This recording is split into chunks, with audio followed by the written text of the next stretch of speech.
please. Heavenly Father, as we come together tonight to do the work of the city in the Fairview Planning Commission, we ask you for your blessings over this meeting and everyone here. And Lord, we just ask for discernment and just ask for your wisdom that we would make the correct decisions.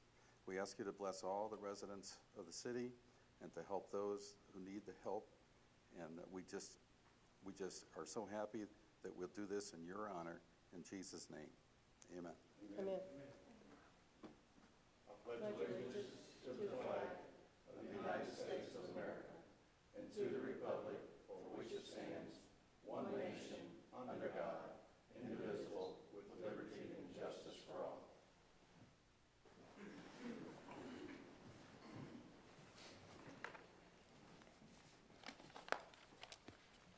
Item number 2 is approval of the agenda. Move to approve. Second. We have a first and a second. Any discussion? All in favor? Aye. Opposed? Item number 3 is citizens' comments. Madam Chairman, there are no citizens' comments tonight. Thank you. Item number 4 is approval of the minutes. 4.1, October 14th, 2014, regular meeting. Move to approve. Second. I have a first and a second. Any discussion? All in favor? Aye. Opposed? Item number 5 are the recommendations. Mr. Humber? Thank you, Madam Chairman.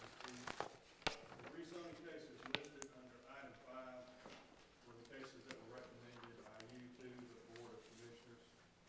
Last week, they authorized the city attorney to proceed with the paperwork on these items of rezoning. They'll probably have first reading on the 20th, and then on the second meeting in December will be the second reading. So that's just a process for those recommendations. Okay, thank you. Item number 6 is bonds. 6.1, Walmart, letter of credit to cover the roads, sidewalks, and storm drainage, $325,000. Planning Commission set the letter of credit at the July 10th, 2012 meeting. Planning Commission reduces the letter of credit on August 12th, 2014 to $97,500. The letter of credit expires November 30th, 2014.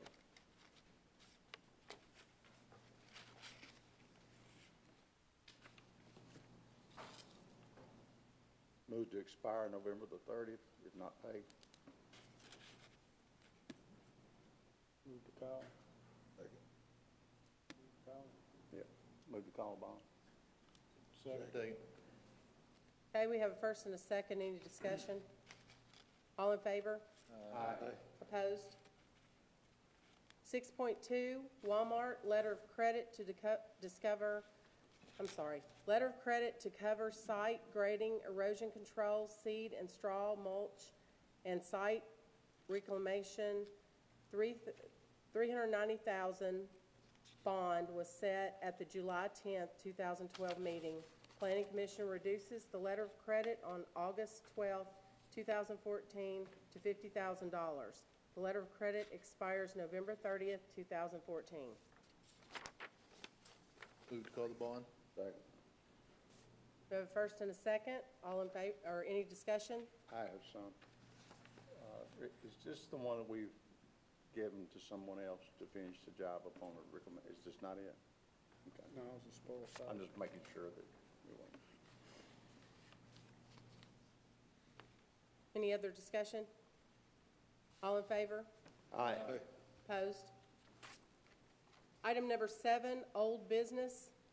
7.1, final plat for Phase 1B and Phase 2, Deer Valley Downs. RS 40, map 46, parcel 17, Tony Cavender, owner. Is there a representative for Tony Cavender here?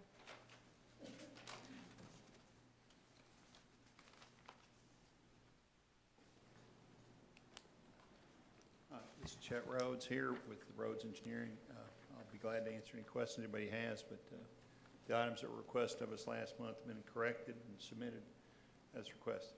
Thank you. Move to approve. Second. Let me, before we do that, Mr. Butler, would you please read the engineer's comments? Engineers' comments for item 7.1.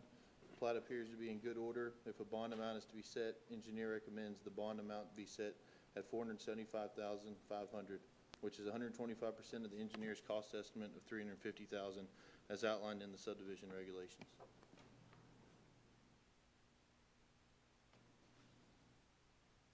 Thank you.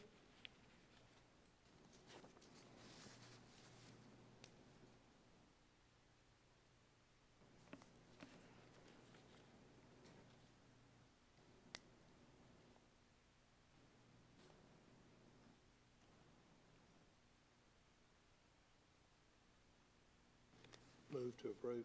Thank you. Second. I have a first and a second. Any discussion? I have some questions.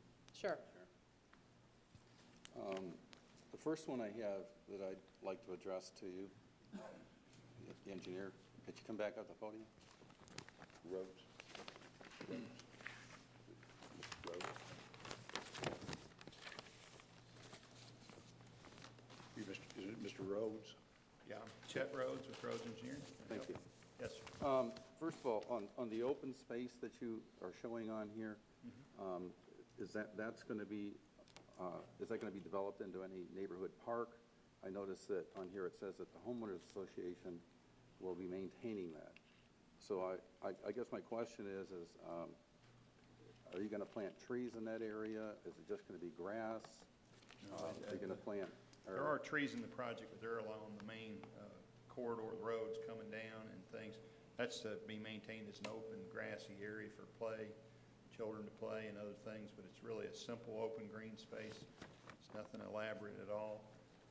But, you know, the homeowners association can vote to make it as elaborate as they would like. If they want to develop that, because they'll be paying for the fees and upkeep. If they want a more elaborate thing, they can have it, and they have that space for that. But this is really a simple green space. Okay. I just mentioned it because on our park survey, the number one request on the survey was to have neighborhood parks, and that includes playground equipment and that type. So I just wanted to clarify whether you were doing anything more than that. The second thing I had, and maybe Mr. Owen can address this, could you just explain the stormwater flow on this plat? Since that seems to be things that come up with subdivisions quite often, is the stormwater flow, and being a novice, I just like to understand it a little better.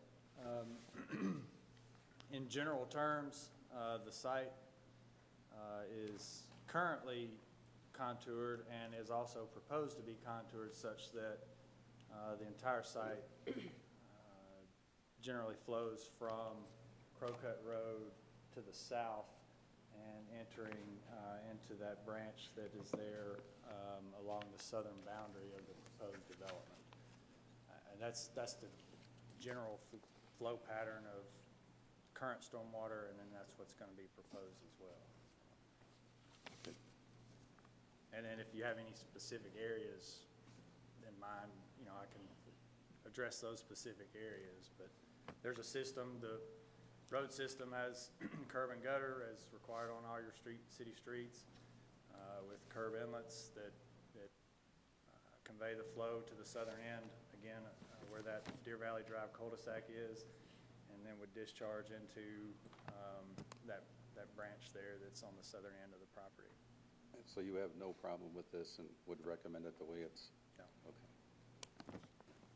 And then the final question I have is to Mr. Humber. From a staff standpoint, would you recommend it as presented? Yes. Thank you, sir.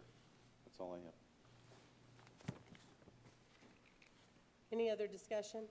I had a question. Did the motion include any reference to the bond amount or setting the bond? No, it did not.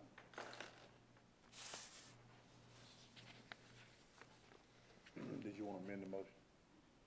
You want to amend the motion to include? I would like to amend the motion for us to make a decision on the bond amount to be set. My suggestion would be to follow the city engineer's recommendation for that. I second that.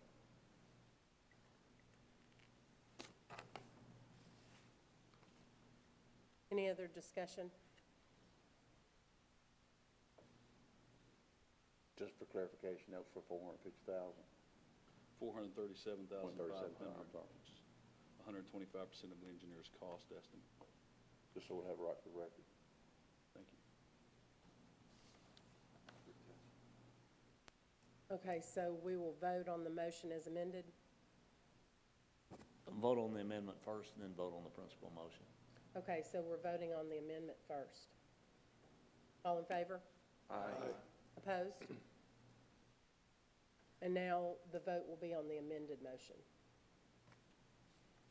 All in favor? Aye. Opposed? Okay, motion passes.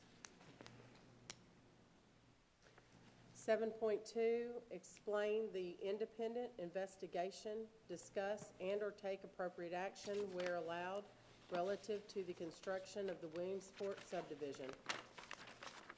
Mr. Cantrell? Thank you, Madam Chairman. This started some time ago, not the investigation, but the development of the Williamsport Estates subdivision. First time I heard about it, and I want to give proper credit to the people that brought the issue to the attention of the various boards and some of the staff. I know Mr. Commissioner Sutton was one of them, and I think Mr. Alan Bassell was the other one. Does that sound right to you? That issue was brought up and to be discussed, and there was two special meetings on this. One was December 17th, 2013. The second was January 9th, 2014. And the principal issues were, and I assume everybody's read the report, so I'll hit the high points of it. If you have any questions, you can ask them anytime you want. You can interrupt and ask them, or you can wait till the end. Depends strictly on what you want to do. But the subdivision, under some interpretations, under any interpretation, it had some problems. The big deal with the subdivision was, I think, from the testimony that came out and the results of the investigation, and let me digress for just a minute. When this came out in the two meetings, what happened or what may have happened, and you can't proceed on that type of information without trying to either substantiate it if you can, because you need various and sundry types of evidence as to what did or did not happen based upon the allegations. And I'm not going to try to include all of them, but some of the allegations were that the road doesn't meet the standards. There's actually about 20 of them that Mr. Will came up with that did not meet the applications of the subdivision regulations. Let me say, and if anyone has, just to clarify, if anyone has any doubt or substantiate the point, the subdivision regulations are a creation of this board. You are the people who keep it. You are the people who amend it. You are the people who grant variances on it. And that's, as long as those variances is not contrary with state law or a city ordinance, then that's the way it's going to be. When the thing came out, you've got, as everybody knows, minor subdivisions and major subdivisions. And I would suggest that everybody got a copy of this, keep it, because this is and was a primer or primer, whatever you want to call it, in some instances of how not to do a subdivision. And anytime you have a subdivision, I would suggest that you refer to it if you have any doubt about what you do in a major subdivision and what you do in a minor subdivision. I will tell you that once these allegations came out, my opinion immediately was we need to have an outside independent investigation by someone who's not connected to any builder, and I mean any builder, not connected to anyone in the staff. So I talked to TML, and they recommended the firm that we got, Fair and Base. I recommended that to the Board of Commissioners and to the city manager, and they agreed, and subsequently this firm was hired to do the investigation. And I will say, I think they did a very thorough job. They turned over every leaf they could turn over, and I'll say on the front end that they found no statutes had been violated. That's an intentional violation. No crimes had been committed. There's enough mistakes was made in this to, you know, be a pretty good load. But the first mistake was, and this is my conclusion, was, as a matter of fact, the codes director at the time admitted it was his mistake. I think he first recognized this as a minor subdivision, and therefore, if it was a minor subdivision, did not need to come before the Planning Commission. Later, when the question was directly posed to him to tell what classification the subdivision is, I don't know if he went back and looked at something. I don't know how he came to that conclusion, but he said it was a major subdivision. Therefore, and out of that list of 20 items that was incorrect, did not conform to the subdivision regulations. Some of the major things were the fire hydrant wasn't close enough, the road wasn't wide enough, there was no provision for sidewalks, there was no provision for curbs, the road didn't meet the standards, it's a gravel road, it didn't meet the standards for the subdivision either in width or in preparation or design. So once it was determined that it was a major subdivision, the next question that was germane to the issue was, how did this plat get recorded without coming to the Planning Commission? Typically, a plat should come to the Planning Commission 3 times before it is approved or any building permits are issued. It should come as a conception plat, an approval plat, and a final plat. Now, sometimes they will group the approval and final plat together, but it should at least be a minimum of 2 times. And this subdivision never came before the Planning Commission. The investigation revealed that the reason it didn't, the codes director brought the plat to the second secretary, and I think he stated in one of the meetings that he thought it had been approved and asked him to sign off on the plat. Well, once the signatures of the owner and the Planning Commission go on the plat, then the only thing that's left to do is record it. Now, that's not the way it is now. If you remember, you passed an interim, while some other things was being done, an interim procedure for the approval of plats. And that now requires the same thing as you had before, with one additional thing.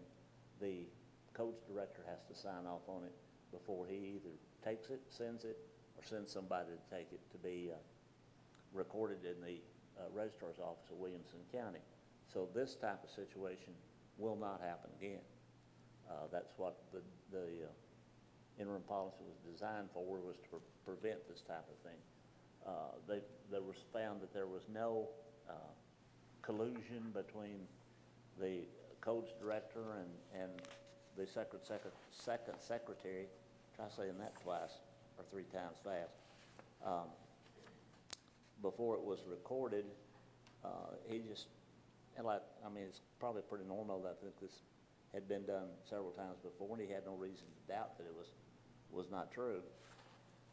But at any rate, the plat got signed by the owners, got signed by the Planning Commission representative, and was taken off to be recorded and then turned over to the developer, Mr. Toddy.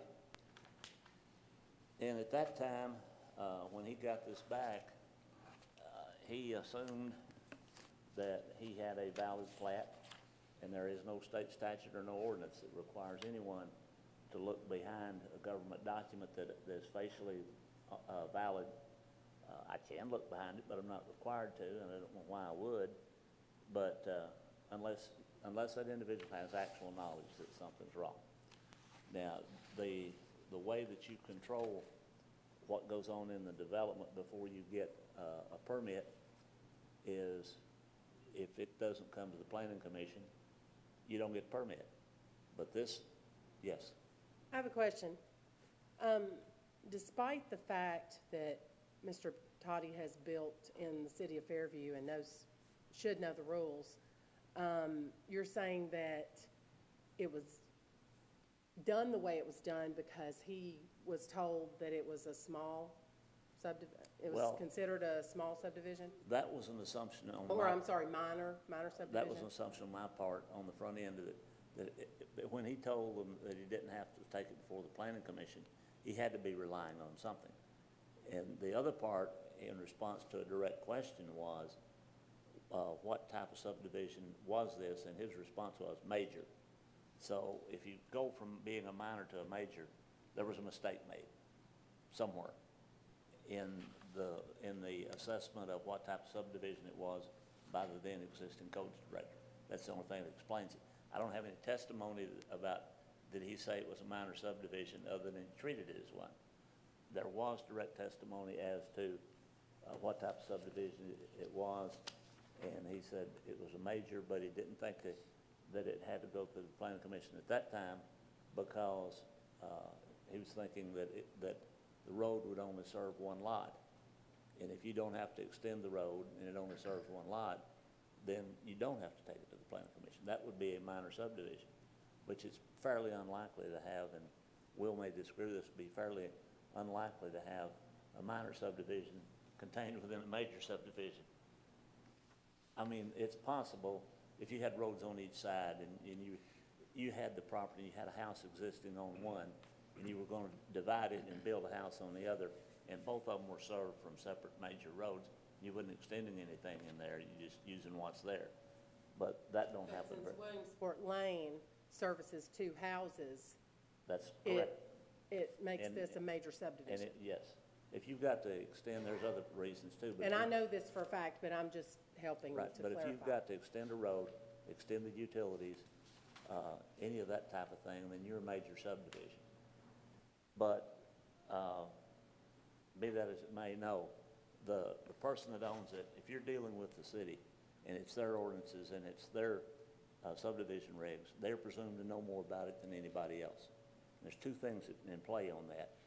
If the city's wrong, then you can't be stopped. Estoppel generally, that's not true in this case, generally doesn't work against the government. But if the city causes the problem, or the city stands by and lets someone start to build something and they spend money to their detriment, then you are stopped. You can't go out and say this is wrong because I, being the city, allowed you to do this, didn't stop you, and now you spent money preparing the site, got a foundation built or whatever. It's too late then. And there's also nothing, see, until you approve that plat, you guys hold the keys. I'm not going to approve the plat until you do. But once that plat comes out and is facially valid, then you don't have that key anymore. And there's nothing in state law to allow you to revoke a plat. Once it has been recorded, you have no authority to revoke it. State law says you can't revoke it. So he goes and he gets permit, and he starts building houses. Well, once that's done, the issue was raised. There was some question as to whether the plat was signed by Mr. Toddy or Mrs. Toddy. And they had recorded in the registrar's office in Williamson County, and I think you have a copy of it with what I sent you, but I've seen it, a durable power of attorney, so that either one of them could sign the other's name. So there's no violation there.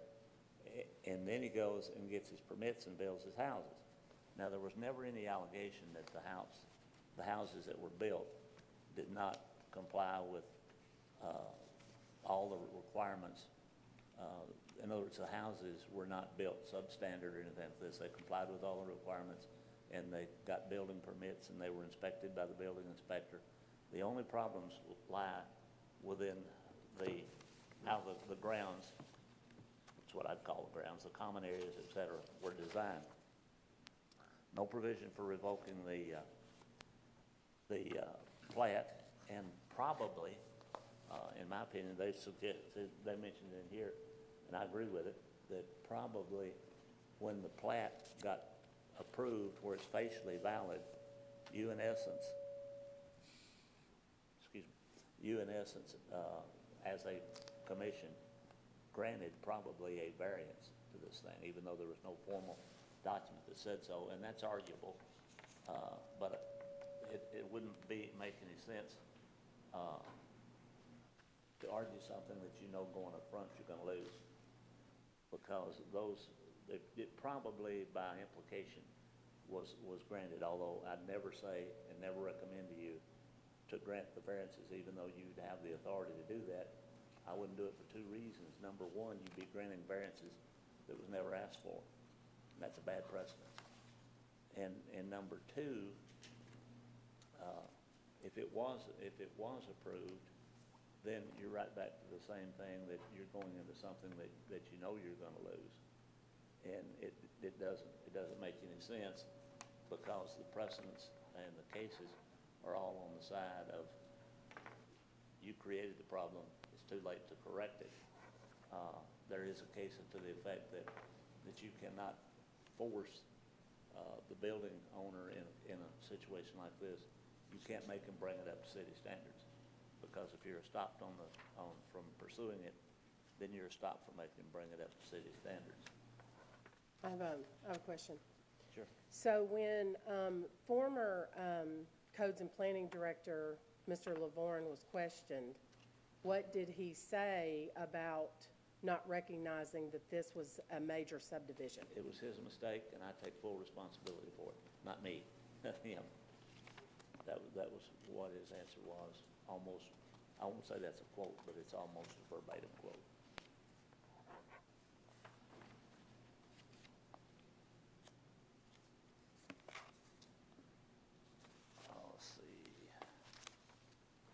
Let's see. Mr. Cantrell, Yes.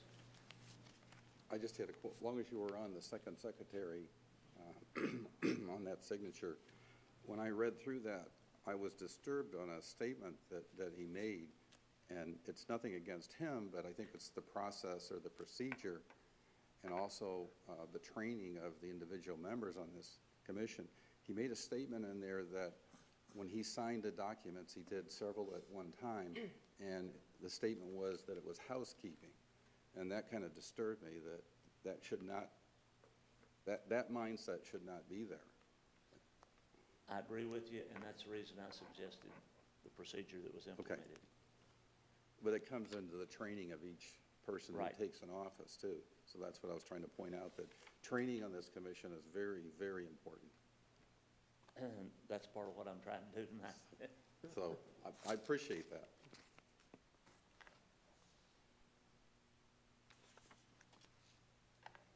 Got some notes here, just want to be sure that I hit the highlights of this thing.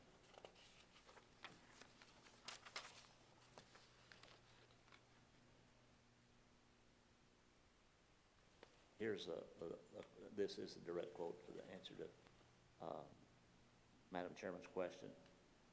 The question was, why did this only why did it not get to the Planning Commission? And Mr. Lavorne responded, or he admitted that the whole thing was his mistake. That was directly from the minutes of the meeting that was taken that night. He also mentioned that during the move from City Hall back out to the road highway department out there, that the paperwork was misplaced. I believe that was part of his statement also. That is correct. What paperwork? He was moving his office over from the Public Works building, I believe it was, over to here. And he said he was real busy and it just slipped through.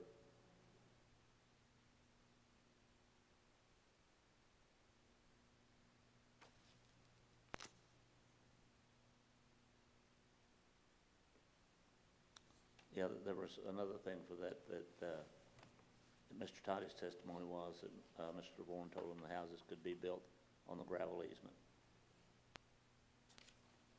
That's just a statement that he made, but I thought it was interesting.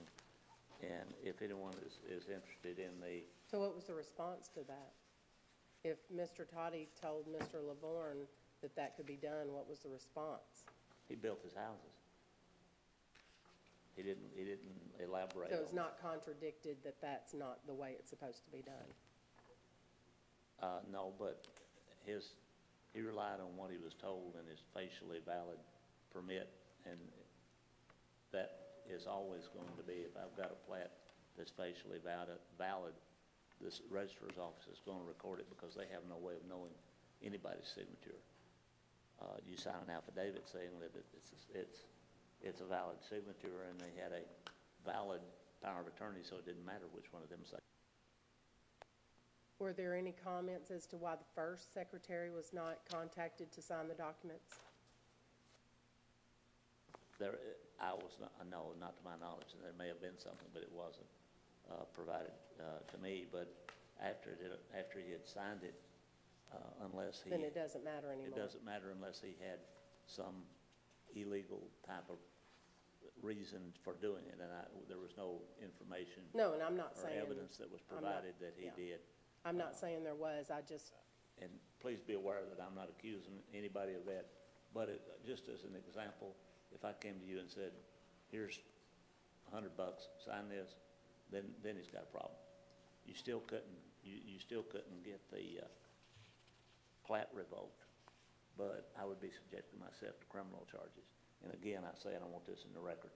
There's no evidence that anybody paid anybody anything or did anything that would constitute a criminal act. I was using that only as an example, and I would not want somebody to come out tomorrow and say, you know, that he said the second secretary was paid. Nothing is further from the truth. That was not in any way implied, nor was it discovered, nor is it part of any record that he did anything other than make a mistake. And I think he would admit he made a mistake. And, you know, just for the record, that's why it's so important. If we're brought something to sign, don't assume that it's already been looked over and it's ready to go. You look over it yourself. You make sure that you know what it says before you sign it. One easy way to do that is come to Ms. Sharon and ask to see the minutes of that meeting. And then you can sit down and read it for yourself, that a motion was made and such happened. And if you can't find it, that this was ever brought to the Planning Commission, probably a pretty good chance it was never brought to the Planning Commission. Then you inquire further. But that's one of the things that once everybody makes all those signatures, then now it has to go to the codes director. And I can almost be for sure he's not going to trust his memory on that. Not impugning his recalling authority, but I just don't think that, because it might be 3 weeks, it might be 2 months before, might be 12 months before it gets around. And you know, you're going to go look at the minutes and see what happened. You're not going to trust your memory for 12 months. Well, especially after this situation, this was a hard lesson learned, Right. and I guarantee you that none of us will let this happen again. Right. And that's the reason for doing this and for sending you copies of this and going over the highlights and making sure you have a chance to ask questions. Do this since it's come up. There's nothing, I'll quote this directly, there's nothing to indicate from Mr. Lavorne's testimony at the Board of Commissioners meetings or from our interview with the Toddies that any collusion occurred.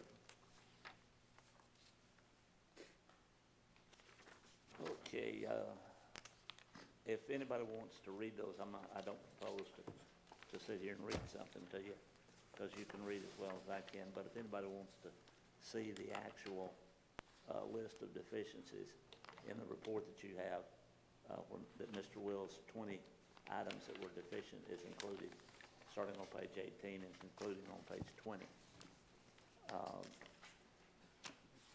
There was a case which is in your report, Green versus Johnson City Regional Planning Commission, that specifically addresses the issue of the effect of approving a plat, and it says that you have the plat stick to hold over my head until I do what is required before you let me sign that plat and have it recorded.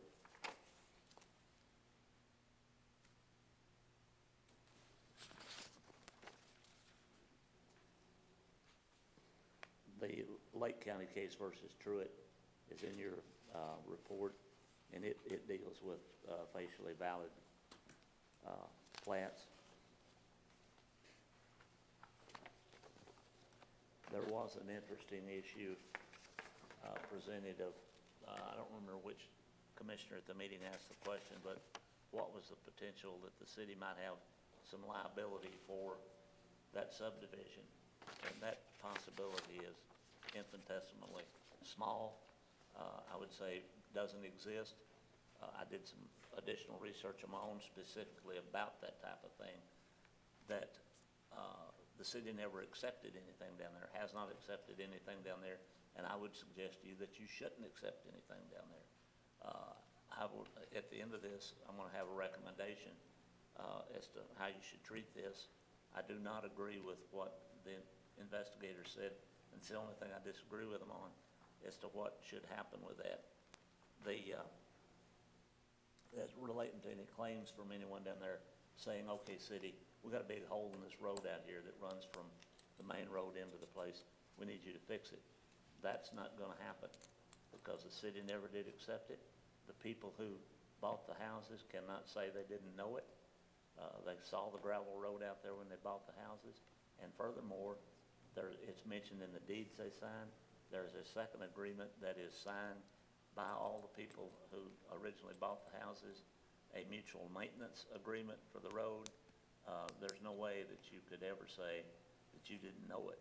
So if any suit on that is filed, it's most likely going to be dismissed on a motion, because there's not any way that a city government can be liable for something that they did not accept, especially upon the further fact that you knew it, you agreed to maintain it. We're not involved in it. They filed a joint driveway maintenance agreement, and I think I sent a copy of that to you later, because I went down and got the copy.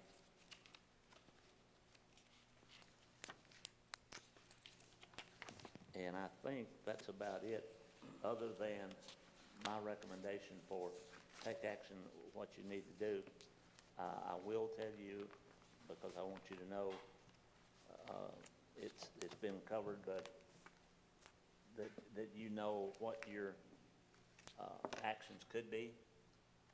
You could waive the you could waive the 20 requirements and grant a variance. Again, I say I would not recommend that, because it would do several things. As I said before, you'd be granting a variance that was not requested.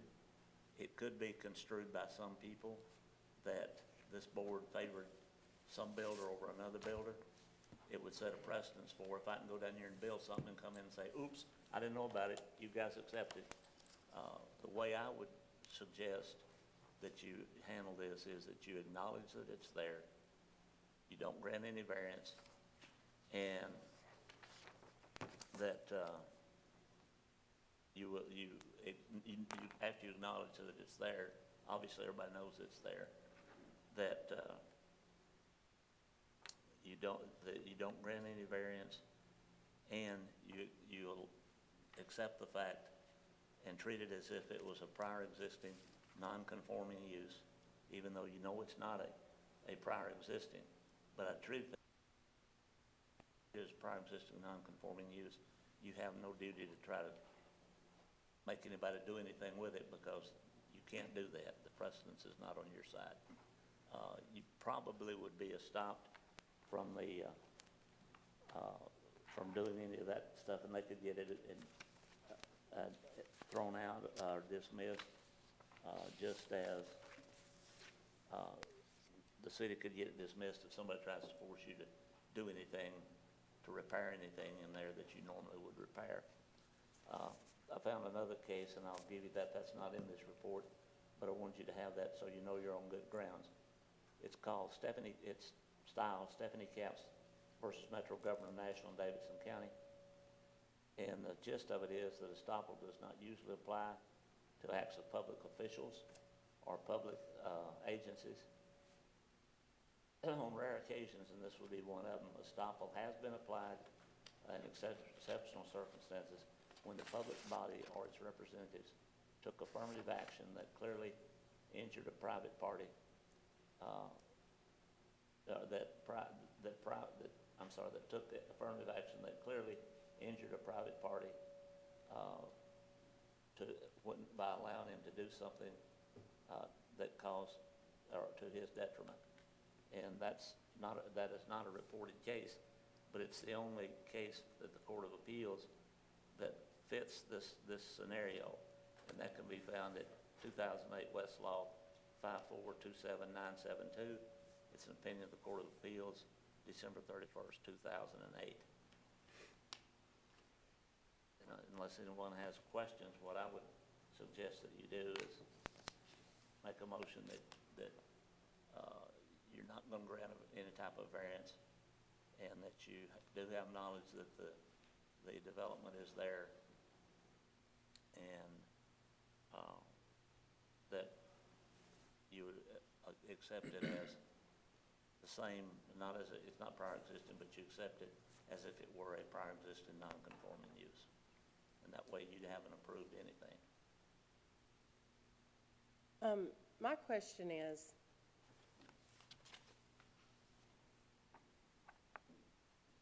okay, someone does something and at the time they're unaware that it doesn't meet codes, whatever, and then later on someone decides that, you know, I don't like the way they did that and it doesn't meet code, and they're going to bring them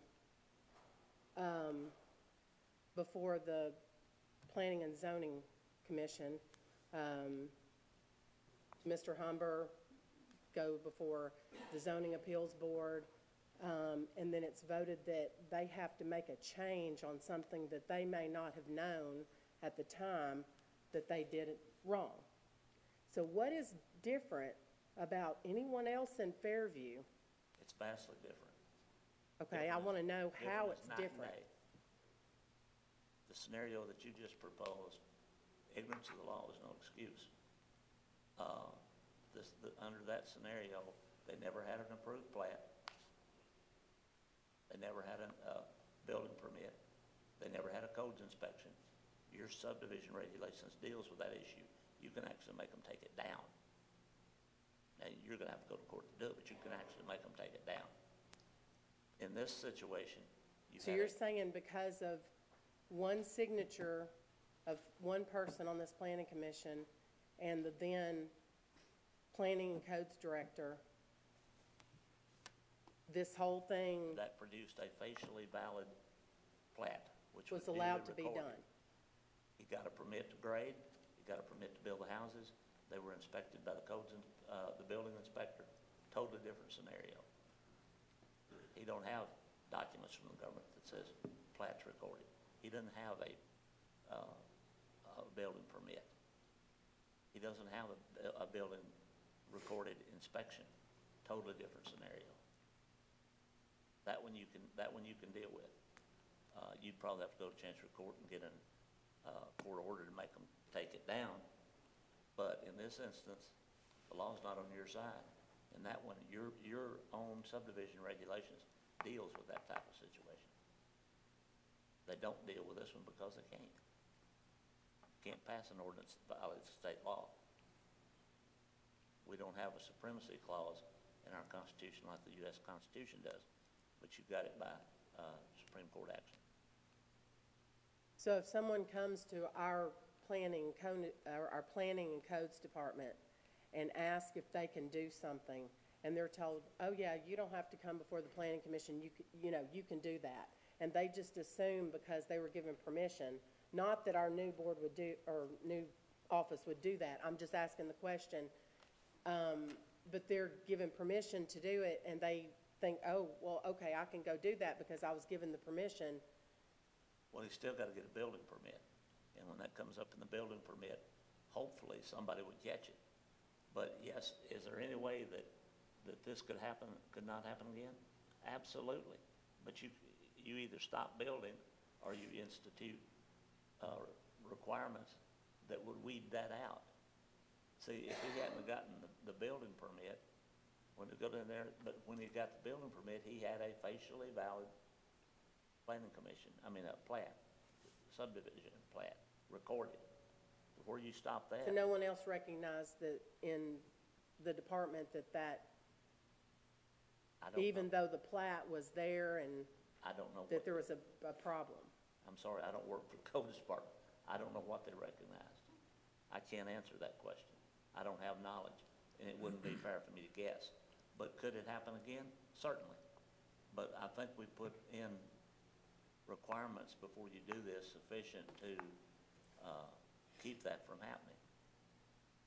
But if you get a facially valid appearing plat, go down and get it recorded, go up and do something that would cause you based on what they told them.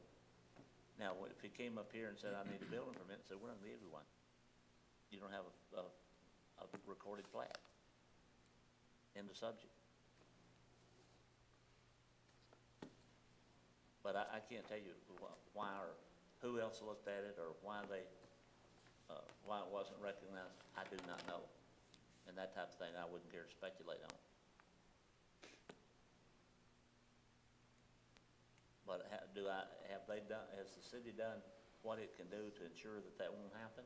Certainly. I mean, here we had one person who made a mistake requesting of somebody else to sign something, and once that was done, it was ready to be recorded. Well, now, it'd have to come back, and the codes director would have to sign off on it too. And if anybody of those three caught it, and I guess for a long time, I doubt if anybody came and asked the planning commission secretary to sign it, and if they wasn't there, the second secretary or whoever is the alternate, if it's the chairman or what, I don't think they would do that without going and finding out, has this been to the planning commission? 'Cause Well, actually, it's the chairman and the first secretary who have to sign the plats. Right, and now the codes director. So that's 3 people, I guess. That's 3 people. And if 3 wouldn't catch it, I mean, do you want to put something in that says, and I'm not picking on you, that every member of the planning commission has to sign it? That gets, you can beat something to death, but you can't beat it to death twice. Plus, you know, you get to a situation where you can't find one person, and 8 more has already signed off on it. Are you gonna hold it for that? I mean, you get to where you can't operate. And this has only happened once, to my knowledge, probably in the history of the city.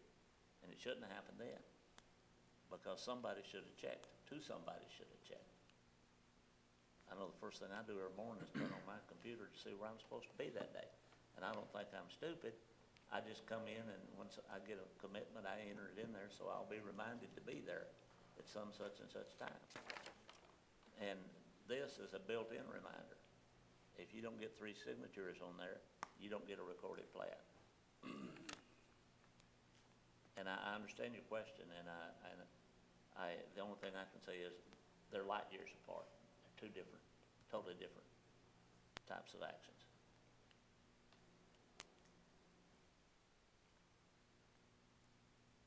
Equality and fairness is very important to me, and always has been. So. Well, it is to me too, but what it comes down to in this, the city made mistakes, the developer made mistakes, but the person that's always going to be most harshly construed against is a person who is in the government that didn't do what they were supposed to do and allowed it to happen. If you and I got a contract and I prepare it and there's an ambiguity in there, guess who's going to get stuck with it? Me. I prepared it.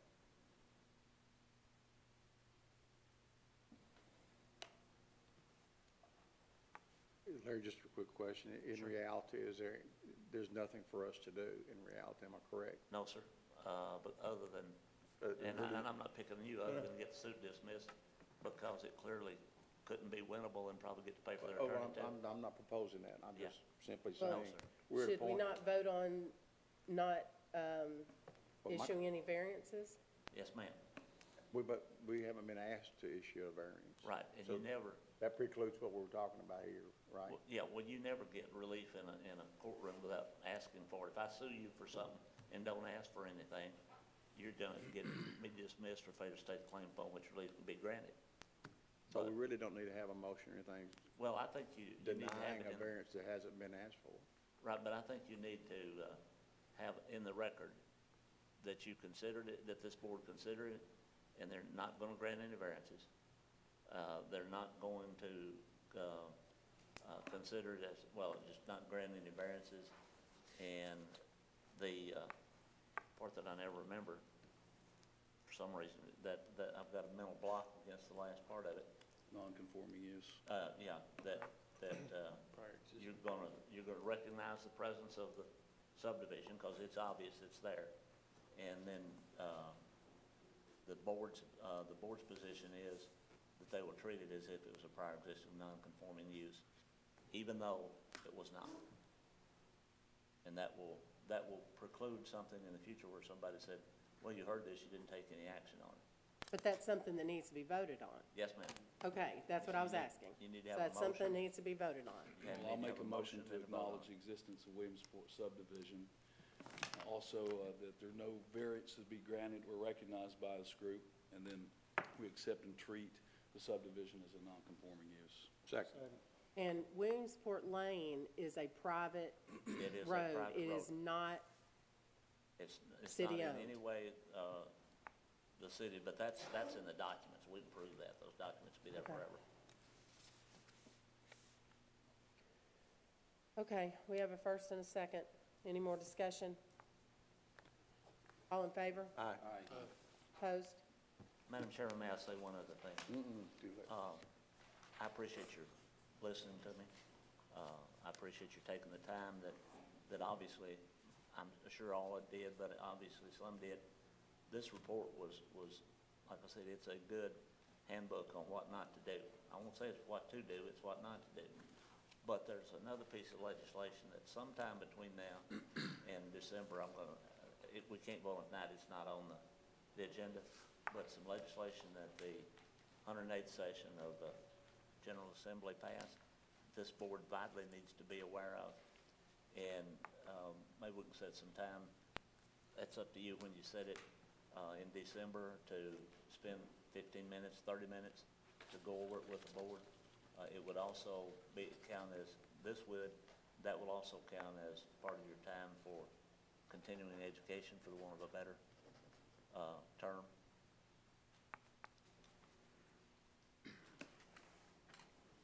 Mr. Cantrell, thank you for the overview. That was very helpful today.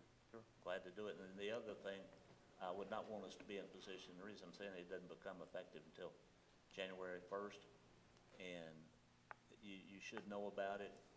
You may not run into it. It's going to be a real headache for Mr. Humber, but you need to know about the fact that it's going to be there, because it deals directly with how long, when I file a subdivision plat, how long it's going to be valid before they have to renew it.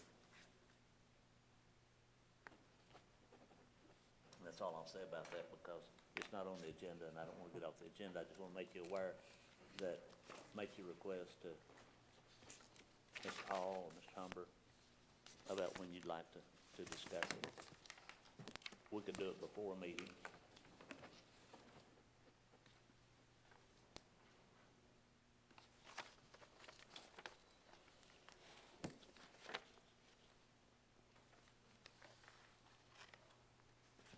Is that all? Okay. Item 8 is new business. 8.1.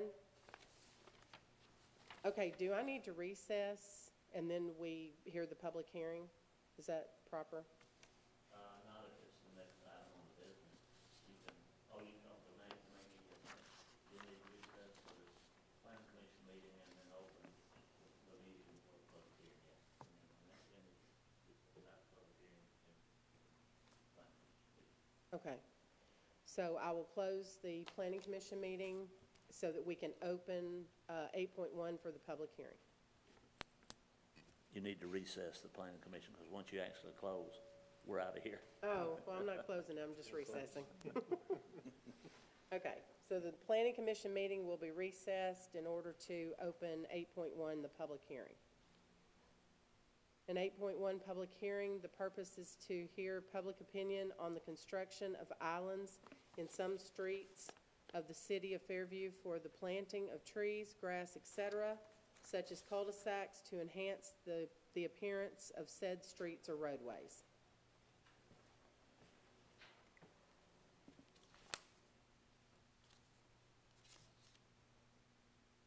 You need to ask if anyone's here to speak on that subject. Is there anyone here to speak on the subject of the cul-de-sacs and the grassy areas?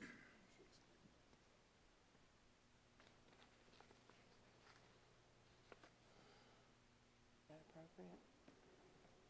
During the public hearing? Because we're discussing it in the next one. You do have someone? Step up to the podium.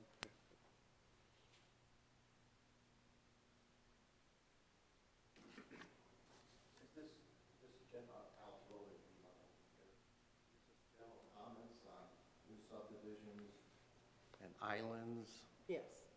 Well, do you understand what it is? It's like when you have a cul-de-sac and Right. they're gonna put like a grassy area that's maintained by The city. the city I mean, in the center of the cul-de-sac.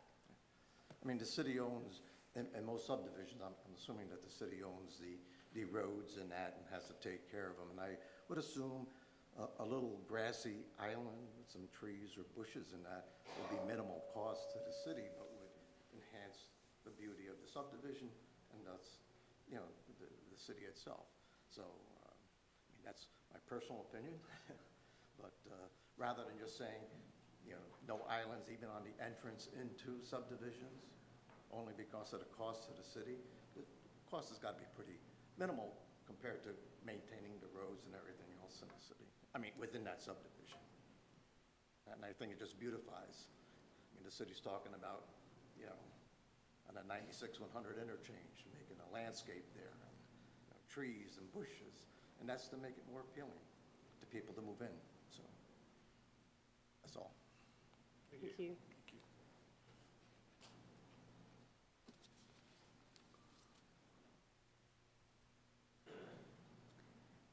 My name's Joyce Prentice. I'd like to know, out of what fund are we paying for this?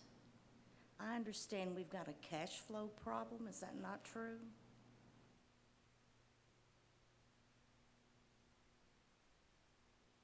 And we really can't do a question and answer, but you can comment about how you feel about this. Well, without a question and answer, that has a big bearing on my comment. All right, if we have a cash flow problem, I think making the cul-de-sac look pretty is not a good idea. You got to learn your needs from your wants. That's a want, not a need. It's not necessity. So then too, I don't know how much money you're talking about. Don't know how many cul-de-sacs you're talking about. So without me having more information from the form of a question, that's really all I got to say. Madam Chairman, could I just make one small comment on that, just to help clarify a little bit? The contractors themselves would be building the centers or the hubs of the cul-de-sac for the trees and the flowers and the bushes and things are going to be setting up through there. However, once that's completed, it would be the city's responsibility to maintain that from now on. And that's one of the questions that we're coming up here tonight, to do it or not to do it. But there's already been a lot of discussion about not doing it. So just to help you out there just a little bit, that's where it comes from. We're already doing up Castleberry. Don't we have a large area to cut out Castleberry right now?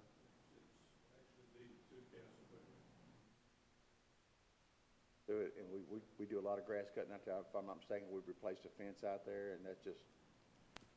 So this is an ongoing expense. Oh, absolutely, from now on. Okay, I'm back to needs and wants. Okay. This to me is a want. I'd like to see a lot of things for Fairview too, but I don't want to put us in a financial bind as it has been in the past for such as this. And that's all I got to say.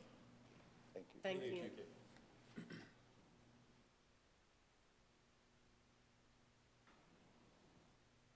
Anyone else?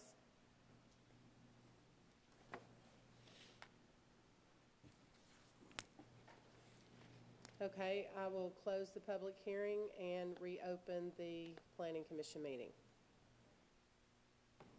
Item 8.2, discuss and or take action on the construction of islands in some streets of the city of Fairview for planting of trees, grass, etc., such as cul-de-sacs, to enhance the appearance of said streets or roadways.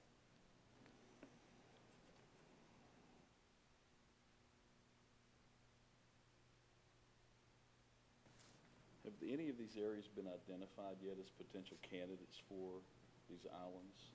Yes. Well, we've had one subdivision already that we've been looking at. Really, help me out just a little bit. We've already had one that we've discussed as far as the size and everything that's gonna be in the maintenance on it. So there are, some has already been submitted out there. And I think I'll leave it at that right there. That was your question. Yeah. Are these a case-by-case basis? No. Or is this gonna be just a, going forward, this seems to be the way we're gonna go? I think we're asking for it to going forward, this is the way it's gonna be. Would that apply to any cul-de-sac that's of adequate size to house an island? Any cul-de-sac that's non-existing at this time, am I correct, Ms. Number? That's correct. If anything new, it comes before you as a proposed Yeah. cul-de-sac, it requires, now requires some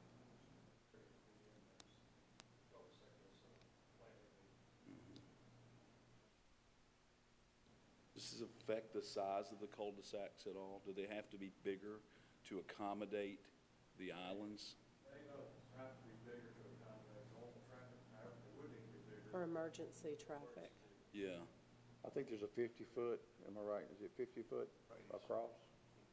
It has maintained 50-foot across for emergency vehicle to be able to turn around in and turn in. And due to that, that really takes up a lot of the space in the cul-de-sac to do anything with if we put these in. And I agree with you, it would be pretty and nice, but it's gonna be a lot of maintenance to the city. And the more cul-de-sacs we have put in, just about every plan for a subdivision that we get right now has got a cul-de-sac in it somewhere. So, you know, it's gonna create quite to me, a burden on the city to maintain that for now. Well, I think we talked about too that those would need to be watered, and there was basically no source for water to keep the vegetation alive. Yeah, and surrounded by asphalt. And I think the other was the emergency vehicles trying to get around and maneuver around in the cul-de-sac. So You're right, because there's many cul-de-sacs in the city right now, they can't even do that. That's just like parking on the streets. Most of the city streets that we have today, you can't park on the street for the simple reason you couldn't turn around an emergency vehicle in there. They couldn't even back up hardly.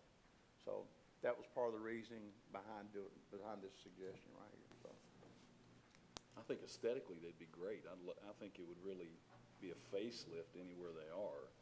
But the emergency vehicle concern is a concern for me. That's why I was picturing and asking if these things have to be bigger to accommodate a fire truck. It has to go through there and turn around unencumbered.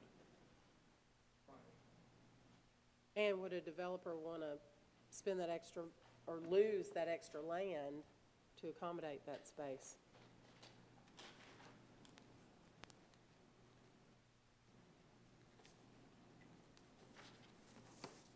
You know, as we move forward as a city, we're going to have more and more businesses come in that's going to virtually have cul-de-sacs within those businesses. So we have to consider that as well with some of the equipment that we're going to have to get in there and get out. So that's my general opinion on it right there. So these would be voluntary, though. They're not a requirement per se. They would be strictly a voluntary offering by the developer, for example. Currently required. Or are they required?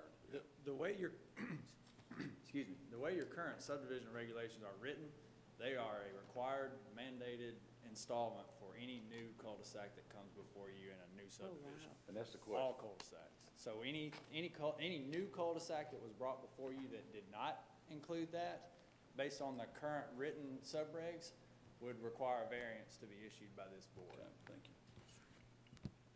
Mr. Humber? I would recommend that this be, requirement be eliminated. If we kept it, then I would think we'd need to rethink the size of the cul-de-sac. We'd be talking about a much bigger cul-de-sac before we have proper access. And one other thing I might add, if you remove this requirement, it doesn't preclude a developer from proposing that within his requirement. Now, I would suspect that the basis, if you chose to remove it tonight, the basis of that decision would primarily be based on the maintenance costs and the maintenance manpower associated that would fall in responsibility of the city.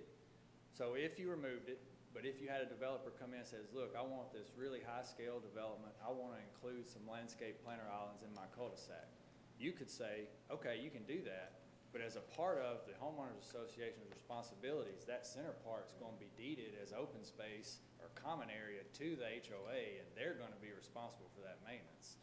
And so then you get back to shedding the responsibility of those ongoing maintenance costs back to that development and not to the city as a whole. But as you've already experienced, HOAs are no entity necessarily that is everlasting. So, you know, that in and of itself has some issues, but it could still be an option available to a developer even if you removed the requirement as it currently exists. So what happens if one isn't an HOA or the HOA dissolves? Where does the responsibility fall then? The city. Back to us? In all likelihood, it would be to the city for the sole purpose of, you would most likely be dealing with public safety and welfare if a center landscape island was overgrown and you had can't see issues with visibility and that sort of thing. But then, and maybe Mr. Larry can opine on this, but the city would, I believe, have some recourse in doing the work that needed to be done for public safety and welfare, and then trying to recover some of those costs from either that HOA or the individual lots within that development based on the configuration of that HOA. Yes, that's, and I didn't mean to get into that discussion tonight, or didn't necessarily want you to get into that discussion, but that's generally what would take place if something defaulted in an HOA responsibility. I'm glad it came up. I think those sorts of things need to be tabled as well. I'd just like to elaborate on that a little bit. Mr. Will's right in his initial evaluation. If the property is deeded to a private entity, from an actual straight legal standpoint, it's not the city's property. The city cannot be forced to maintain it from that standpoint. But if it grows up and has grass out there that's 6 feet high, you get into a position of having to cut it at least part of the time. Now, you wouldn't have to go out and water it because it's not yours, but you'd end up having to cut it, at least keep it under a foot high so that it doesn't become something that nobody can see around.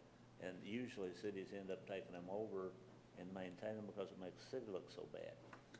If you're going to attempt to collect anything for the city doing this, it would have to be in the agreement when you start that if this HOA for any reason fails, disbands, takes bankruptcy and gets discharged in bankruptcy court, that when the developer sells those houses, there's a clause in those deeds that says if the HOA, in the event of the failure of the HOA, and the city has to come out and maintain that property that's deeded to them for any reason, be it safety or otherwise, then they have a right to pursue a portion of, if there's 40 lots, 1/40th of that each person would be liable for, just like a maintenance agreement. If they don't, the developer may not like that because it might disturb some of his sales, because, you know, if I know what I'm signing up for, that's one thing. If I'm signing up for 1/40th of what I don't know, I'll go somewhere else. And a lot of people won't, but that's the only way you could get to them, because they didn't sign on for that. And if we're going to do that, then we'll have to require in the development agreement that and as part of your approval of the plat, if that HOA fails, we don't know it will, we don't know that it won't. But if the city does that, then they have a right to go back to the owners for a contribution. Otherwise, you don't have any, they don't have any privity of contract. I make a motion that we remove this requirement from our subdivision regs. And if a developer comes to us in the future and wants these, that it's mandatory that they have an HOA, and that HOA be reviewed by our legal counsel to make sure there's a clause in that that protects us where we do have some recourse. Second. I have one additional question, please. Yes. Does this apply to commercial applications as well as residential subdivisions? Yes, this would be applicable to any subdivision plat that came before you that included a new cul-de-sac. Okay, we have a first and a second. Any further discussion? This does not affect any other green space or anything else. It's strictly in the center point of the cul-de-sac. So, because I'm all for the green space in a personal way. According to the way it says, such as cul-de-sacs means, to me, means that if you have an entry into a subdivision, they could have an island in there too. The reference here that I see means that there's something else other than cul-de-sacs. But it My says motion such would be- as. Just for cul-de-sacs was his motion. Now, my motion would be for any islands in any subdivision or any commercial. I just wanted to period. clarify that.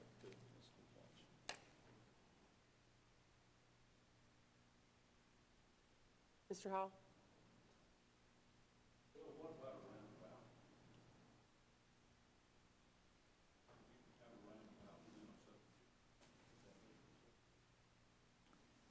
Yes, you could have a proposed roundabout within the subdivision, and I suspect within that roundabout, the developer would propose some type of landscaping.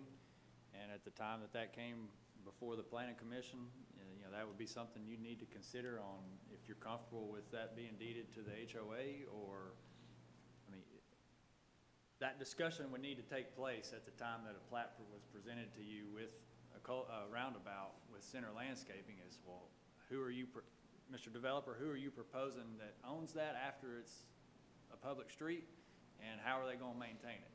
And you need to go through that process at the time that development comes before you. But right now, there's nothing in your subregs that require roundabouts, nor roundabouts with landscaping. I think the situation here is you've got a requirement in your subregs that mandates a developer put these in. And I think it's been the general consensus, we'll find out in a minute with the vote, that that's not necessarily the direction or the desire of the city or the planning commission. So again, it doesn't preclude a developer from proposing a roundabout, but it doesn't require him to put in a roundabout with landscaping and then, you know, go down that road either. Just curious, is that a normal inclusion in other cities, just for the sake of curiosity? Is that usual and customary in Franklin or Nolensville or pick a city? I am not familiar. I work in a little over a dozen different communities, and none of them, the dozen that I work in, that's a requirement. Now, some allow that in the scenario we've discussed, but none make it a requirement. And I'm not familiar with any other communities outside of the ones I've worked directly with that have that as a standard requirement. I've never seen it as a requirement before.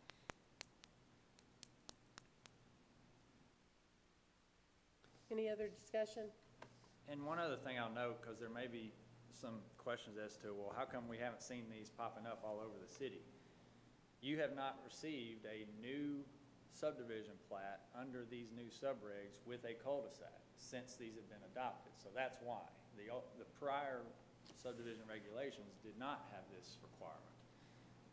And then all the subdivisions that have come before you since these were adopted were either had already obtained some preliminary approvals under the old subregs or did not include cul-de-sacs. So that's why we haven't seen, it hasn't really come before you.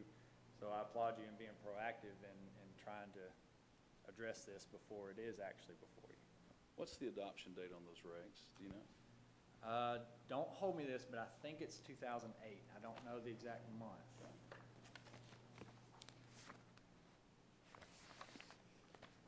Didn't that Jones Development have it out there in you said? I don't have the exact That's date. right. Okay, That's what I because we was- gave them a variance on that. Because one just come before us, granted the variance to do away with 1% Cows Creek.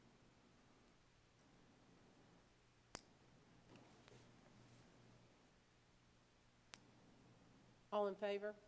Aye. Opposed?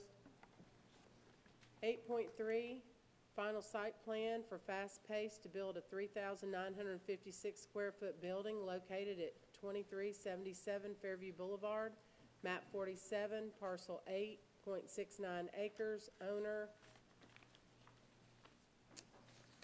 if I get this wrong, I'm sorry, Pradeep J. Patel, is that right?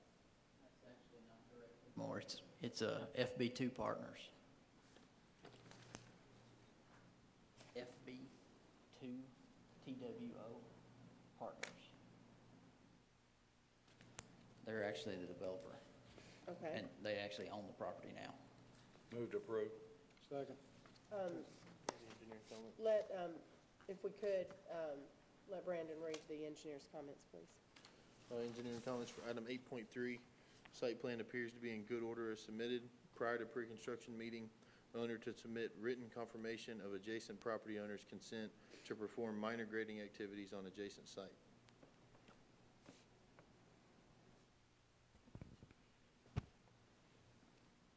Okay. Move to approve. Second. We have a first and a second. Any discussion? Have a question? Madam Chairman, city engineer's trying to get your attention. I'm Go sorry. ahead, Ms. Rose, with your question. Oh, I have a couple here, actually. Again, you don't see any problem with stormwater flow and how it's designed on this property? No, they've incorporated some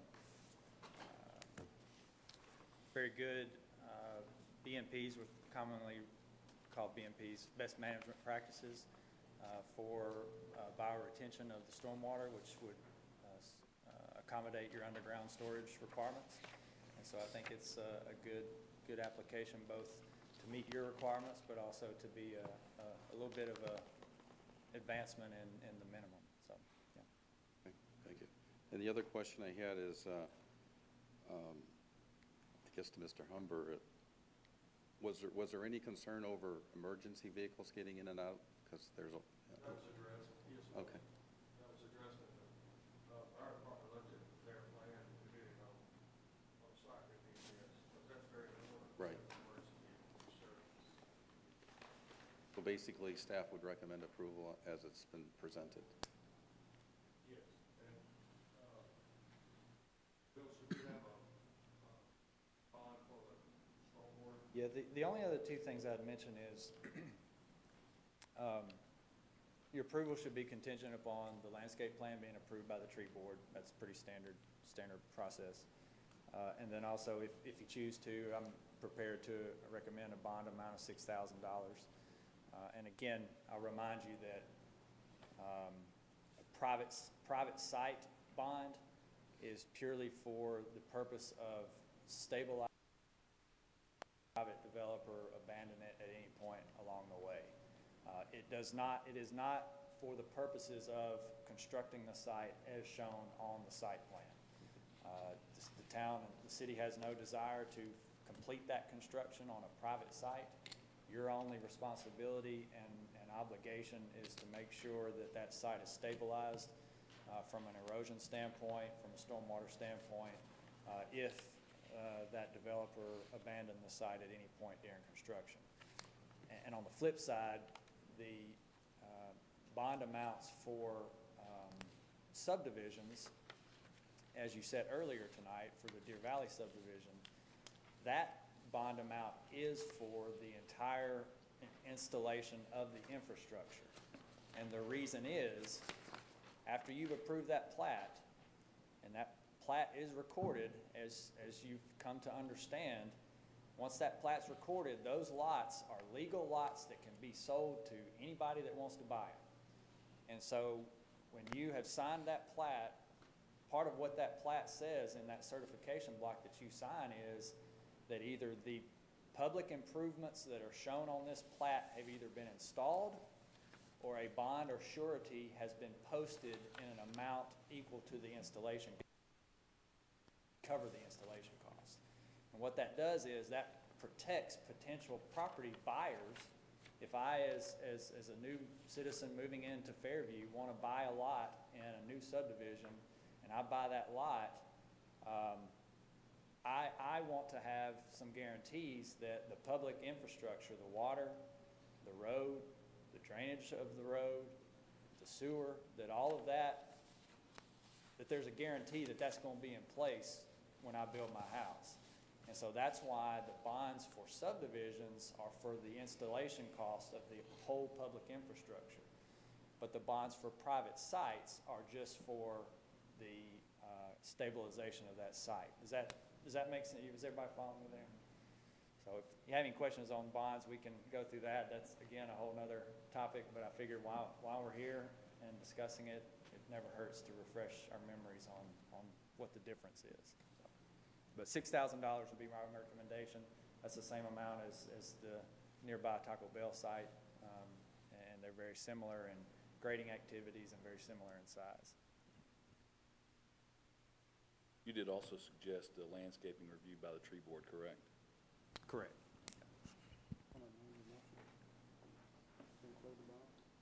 Yeah, if I can, I'd like to amend my motion to include the bond and to interject into upon approval by the tree board. Second.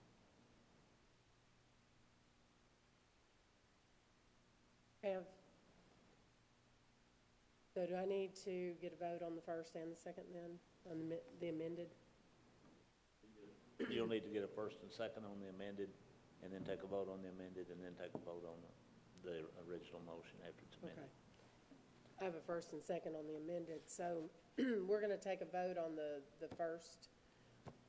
All in favor? Aye. Opposed? And now the vote is on the amended motion. All in favor? Aye. Opposed? Okay. Thank you. Carried.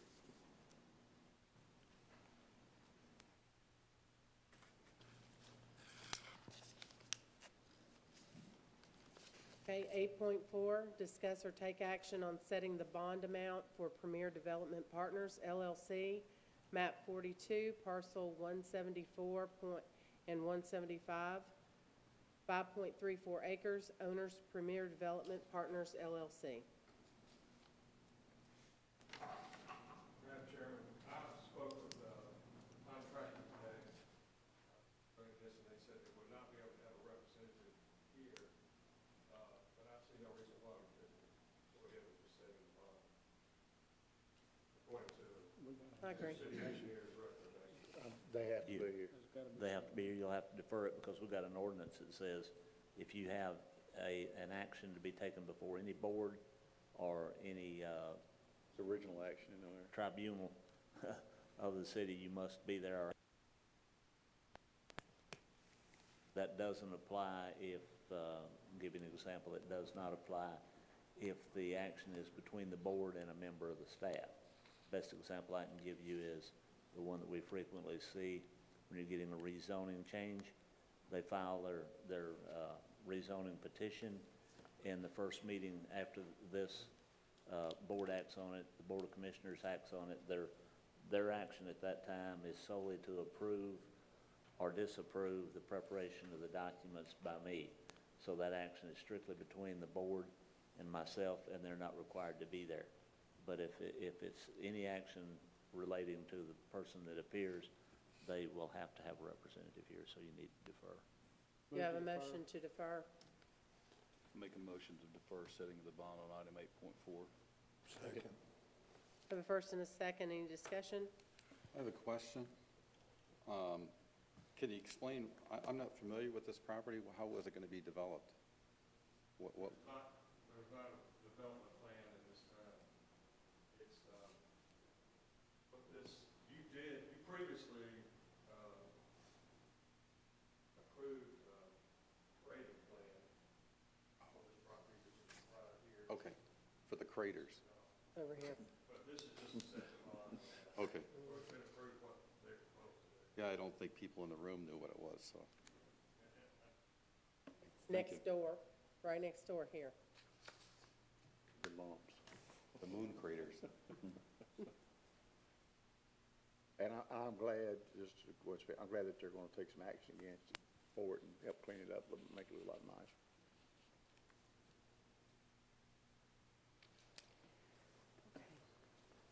All in favor? Aye. Opposed? Motion passes. 8.5, discuss or take action on annexation application for 7301 Stark Lane, map 18, parcel 14, 5.68 acres. Owners Jason and Shannon Langford. Madam Chairman, could I speak to this first? Yes.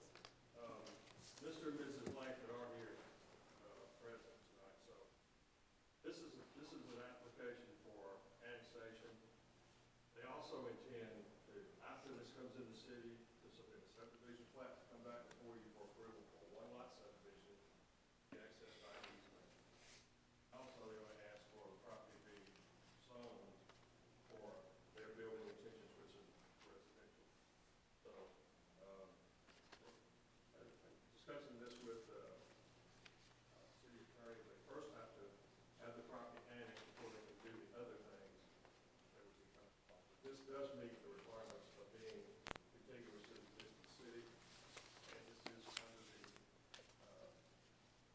it's people asking for it, so it's agreeable, it's not a forced annexation. Mr. Newsom, right, I'm sure to address it. I do have one correction, it's 7300 Stark Lane, not 7301. Okay, thank you. Didn't we just 7,300. rezone something commercial in there? Next to it. Okay. So this does touch property that's currently in the city. Yeah, Stark Lane. Move for approval. Second. Discussion? All in favor? Aye. Opposed? Motion granted. 8.6, discuss or take action on extension of drainage piping at 7208 Keensham Drive, map 46G, Group B, parcel 4, Roland E. Peavy, thank you, and Janet G. Peavy.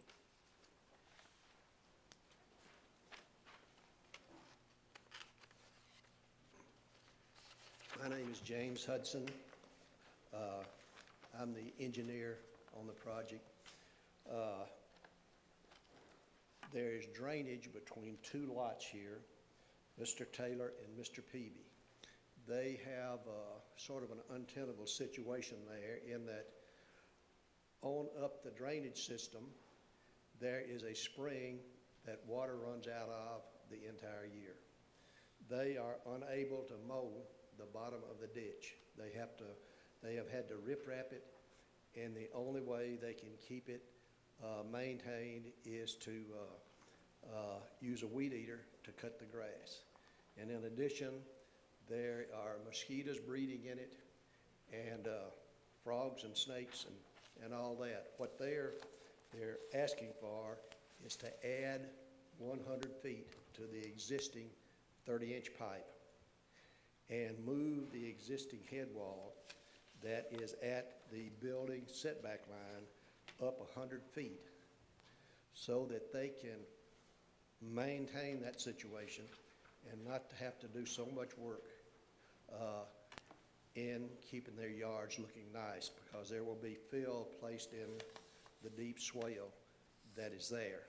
And it will be a very good benefit to these two lots. And the existing drainage on the south side of the two lots will be channeled into the head wall that will serve this pipe. And we ask for approval on this. Move to approve. Second. I do have one question.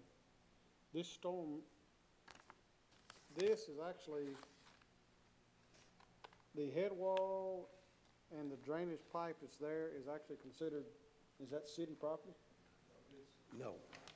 No, it's not, but the drainage system for that subdivision was approved by the planning commission. In that, requires it to come back to the planning commission for. Okay. And I might add that the subdivision regulations state that the lot owner will be,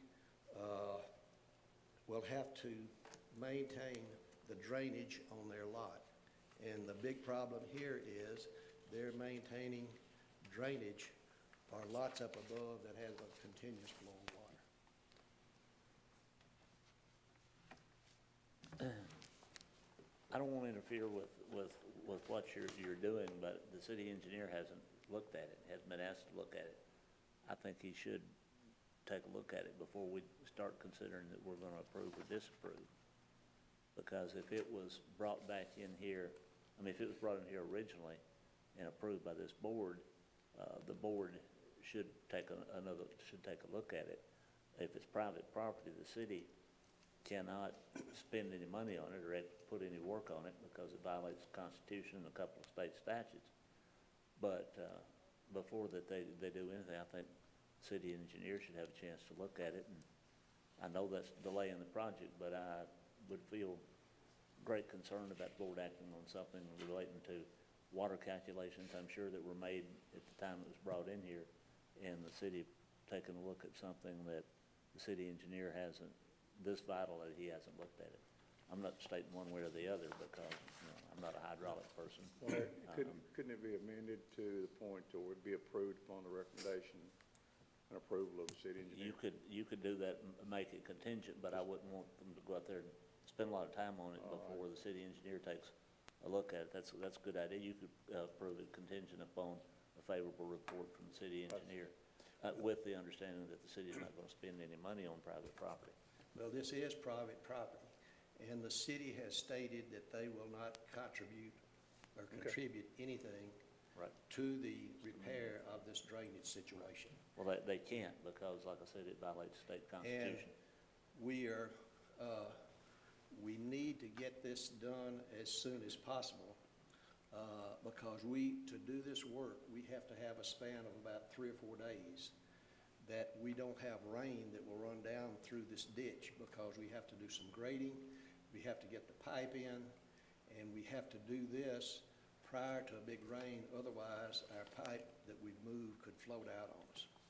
And we would like to get approval as soon as possible so that we can use any decent weather that we might have to do this project.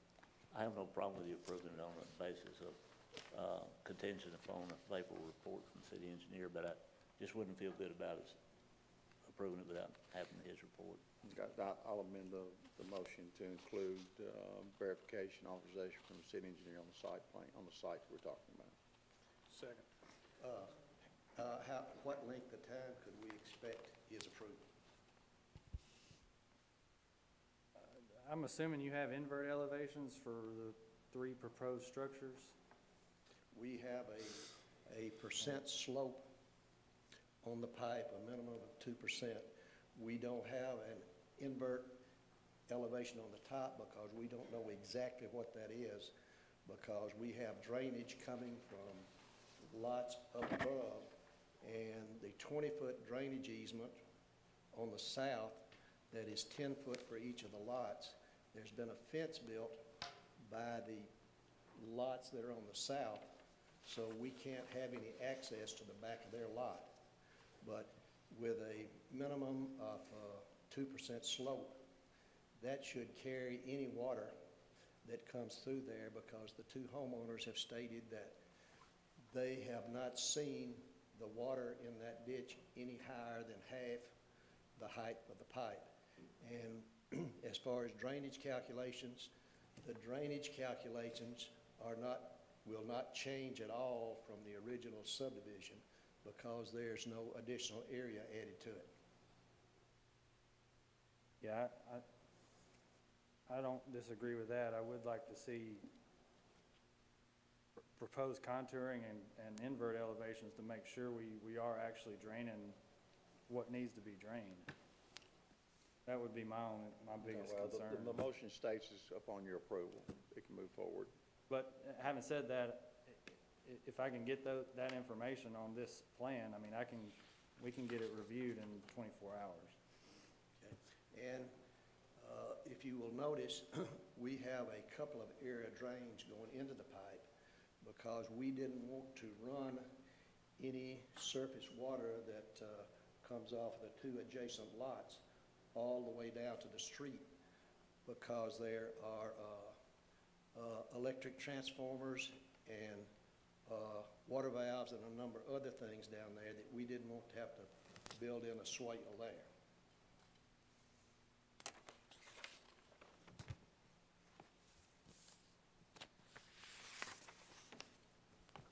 Any more discussion?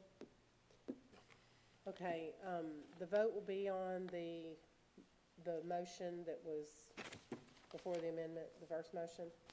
All in favor? Aye. Opposed? Now this is a vote on the amended motion. All in favor? Aye. Aye. Opposed? Okay, motion's granted. Could I have in writing what the engineer wants additionally on the plans? Unless we can agree. Does Mr. Humber have your contact information? Yes, it's on the plan. Okay, I'll I'll forward that information to Mr. Humber and to you tomorrow in written form. If you could just phone me, I can give you my email address. Okay, thank you. Okay, item 8.7, discuss or take action on the bylaws for the Fairview Municipal Planning Commission. Madam Chairman, if I could address this issue. This is based on 4 order of business. Bylaws have been amended in the past to remove comments or items for discussion from the city manager, and I recommend that be put back because I think it's very appropriate for the city manager to have these items for discussion before the planning commission. And I always recognize the city manager, but I understand that we need to put that back in. So.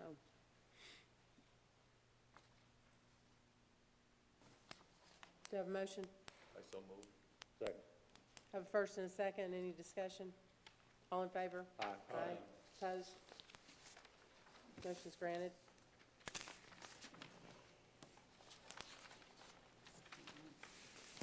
Item 9, reports and discussion and information. 9.1, Director of Planning Codes, Mr. Humber. Thank you, Madam Chairman. My report is brief tonight. Basically to say we have had, in the last 30 days, of course, in the last 6 months, we've had numerous inquiries about development in Fairview. We're very pleased with the activity that we're hearing about. I don't have anything particular to bring to you tonight, but to say that I feel like next year we're gonna have a lot of work on the planning commission to we're looking forward to that, and I hope you all do. That's really what I wanted to say. Thank you, that's exciting. 9.2, City Engineer, Mr. Owen. I don't have anything, Madam Chairman. 9.3, City Attorney, Mr. Cantrell. Thank you, Madam Chairman. Mine will be real brief. Again, I want to thank the commission and the staff for allowing me to go over this report tonight. Hopefully, you gained something from it. If you didn't, it's probably because I didn't do a great job presenting it, but it not only gave the board and the staff an insight into what was going here, but hopefully, I know that there's some citizens wonder how this happened, and hopefully it enlightened them. We want to be sure that, you know, when a mistake is made, I'm not here to find fault or throw something at somebody, but if you make a mistake, you own up to it, and as I was once told, put on your big boy britches and get on with business. So thanks again for allowing me to do that. We will get back with you. If you have any questions anytime, something that didn't occur, you probably know how to get a hold of me. I'll be glad to address your questions. And we'll also, like I said, we'll address the other issue at a time that the board desires. Thank you. Thank you. 9.4, City Manager, Mr. Hall. Thank you, Madam Chairman. Just want to thank this board. This is an important board to the city, and that's the reason I've continued to come to every one of them. I do want to apologize. I was on vacation last month. Mr. Humber was sick. That we couldn't change. So I was several hundred miles away from here, but I do apologize that y'all had to come and, you know, couldn't carry on the full meeting. But anyway, hopefully that won't happen again. But Mr. Humber was super sick. He couldn't even talk. He was so bad, you know. So I guess it's one of these Tennessee colds that got a hold of him, you know, very much so. But anyway, the reason I mentioned roundabouts, we've already looked at a rendering that had a roundabout in it. And of course, most roundabouts that I've run into had a sign in the middle of it, a landscaped area as well. So this may be something that y'all will take up when you come to maybe this workshop that the city manager was, the city attorney was talking about. But just an update on a couple of other things.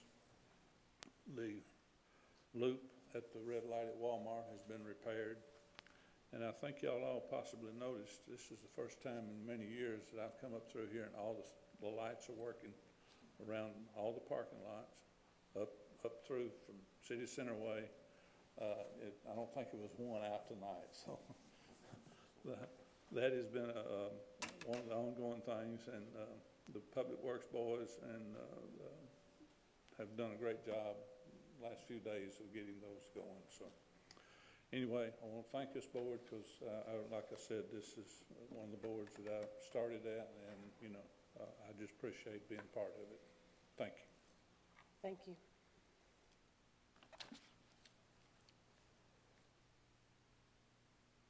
Item number 10, communication from Planning Commission members. Mr. Mangrum. I would like to thank our staff once again for keeping us up to speed. And I want to congratulate one of our newly elected commissioners. I hope he's geared up and ready to go. Make him stand up. Yeah. So, there you go. Buy you a whole bunch of Wheaties, you're going to need them. That's all I have.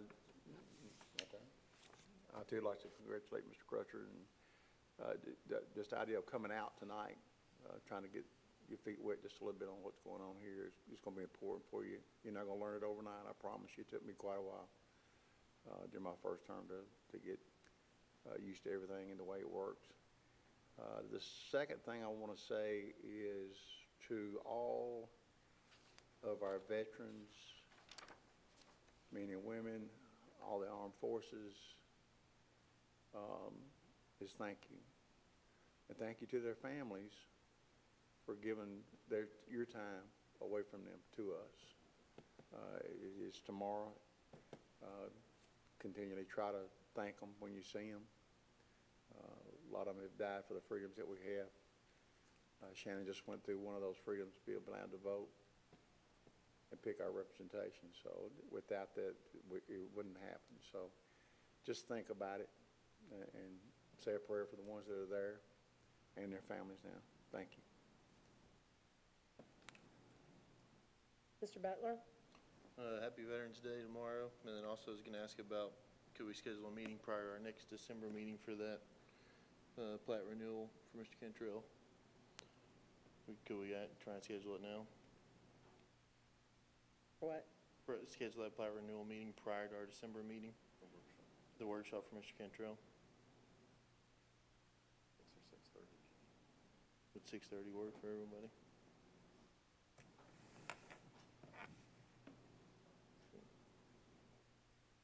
That's all I have. How long is it going to take, Larry? I would guess not more than 45 minutes at the outside, maybe 30. You might want to have it before 6 o'clock. just have it before the next meeting. Yeah. That'd be a suggestion. Everybody else can work with that. 6 o'clock, that'd be plenty of time. Okay.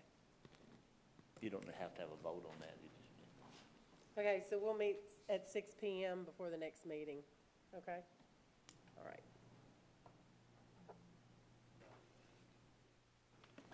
December 9th. Mr. Butler, are you? Yes, ma'am, that's it. Okay. All right. Mr. Mitchell? I have nothing tonight other than thank our veterans, thank Larry for the synopsis on the lawsuit, very helpful, and staff's doing a great job. Thank you. Mr. Lohman? Not to be redundant, but Larry, thank you again. That was very insightful, very helpful for me. Mr. Crutcher, congratulations. Glad to have you on board with the commission. Glad to be part of this planning commission as well. Just as Mr. Humber said earlier, it looks like we're going to have a busy year coming up, and this is a pretty strong group of folks sitting here and proud to serve with you. Thanks. Mr. Rowe? I too congratulate Mr. Crutcher, and I'm sure good things are going to happen. Saluting our veterans is important, and also I would ask all those out there to join and support the Fairview American Legion. I don't know how many people know there is one, but they do meet, I can't remember, I think it's the first or second Monday of the month. So join and support the American Legion here in Fairview.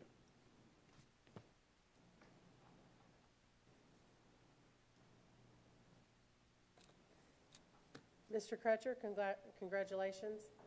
Excited to have you as a part of the boards. Also would like to thank all who serve in the military to give us our freedom, and the families who stay behind to hold down the fort while they're gone. Yes. Madam Chairman, we have a conflict at next month's meeting. It's the night of the chamber dinner, which I'm probably sure a lot of you have already received invitations to. That dinner starts at 7 p.m. If we change the planning commission to a Monday night, which is the 8th, we have a Board of Zoning Appeals that night also. My suggestion, it's the board's call. If you want to have the Board of Zoning Appeals meeting first and then resume the planning commission meeting after that, and I will have to check with legal and see if that can be handled that way. During the holiday season, we're going to have some things like this. So long as we got the required amount of time for notification, it shouldn't make any difference, will it? No, as long as you've got enough time to notify and put your notices in the paper that it's going to be one night early, just like tonight, won't be a problem. Assuming everybody can be there. I mean,